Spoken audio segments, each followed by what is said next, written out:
Hello hi ನಮಸ್ಕಾರ. ಇದು ಮಂಗಳವಾರದ vlog. ಬೆಳಗ್ಗೆ ಬೇಗನೆ ಇದ್ದು ಸ್ವಲ್ಪ ಎಕ್ಸಾಮಿಗೆ ಪ್ರಿಪೇರ್ ಆಗ್ತಾ ಇದ್ದೀನಿ. ಆ್ಯಕ್ಚುಲಿ ಪ್ರಿಪೇರ್ ಆಗಿಬಿಟ್ಟು ಹೊರಗೆ ಬಂದು ನೋಡಿದ್ರೆ ಇನ್ನೂ 5:15 ಏನೋ ಆಗಿತ್ತು. ಆವಾಗಲೇ ಇಬ್ಬನಿಗಳು ಬೀಳ್ತಾ ಇತ್ತು. ಎಷ್ಟು ಚೆನ್ನಾಗಿ ಇಬ್ಬನಿ ಬೀಳ್ತಾ ಇದೆ. ಬಟ್ ಆ್ಯಕ್ಚುಲಿ ಇಷ್ಟು ಚೆನ್ನಾಗಿರುತ್ತೆ, ಇಷ್ಟು ಚೆನ್ನಾಗಿ ಕವರ್ ಆಗುತ್ತೆ ವಿಡಿಯೋದಲ್ಲಿ ಅಂತ ಅಂದ್ಕೊತಿರ್ಲಿಲ್ಲ. ಹಾಗೆ ಬೆಳಗ್ಗೆ ಬೇಗನೆ ಇದ್ದು ನೆಲ ಎಲ್ಲ ಸಾರಿಸಿ ರಂಗೋಲಿ ಹಾಕಿ ತುಳಸಿಗೂ ಕೂಡ ರಂಗೋಲಿ ಹಾಕಿ ಬಂದೆ. ನನ್ನ ಮಗಳು ಕೂಡ ರಂಗೋಲಿ ಕೊಡೆ ಅಮ್ಮ, ನಾನು ರಂಗೋಲಿ ಹಾಕ್ತೀನಿ ಅಂತ ಹಠ ಮಾಡ್ತಿದ್ಲು.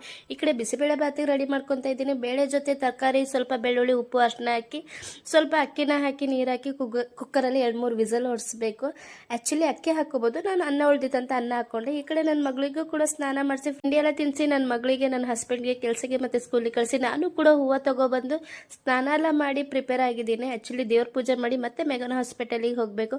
ಒಂದು ಬೇಜಾರು ಏನಂದರೆ ಹಿತಶತ್ರುಗಳು ಎಲ್ಲೂ ಇರಲ್ಲ ರೀ. ನಮ್ಮ ಸಂಬಂಧದೊಳಗೆ ಇರ್ತಾರೆ, ಸಂಬಂಧಿಕರಲ್ಲೇ ಇರ್ತಾರೆ. ಇರಲಿ, ಪರವಾಗಿಲ್ಲ. ಅಂಥವ್ರ ಮೇರೆಗೆ ನಾವೆಷ್ಟೇ ಒಳ್ಳೆಯವರಾಗಿರ್ಬೇಕಂತ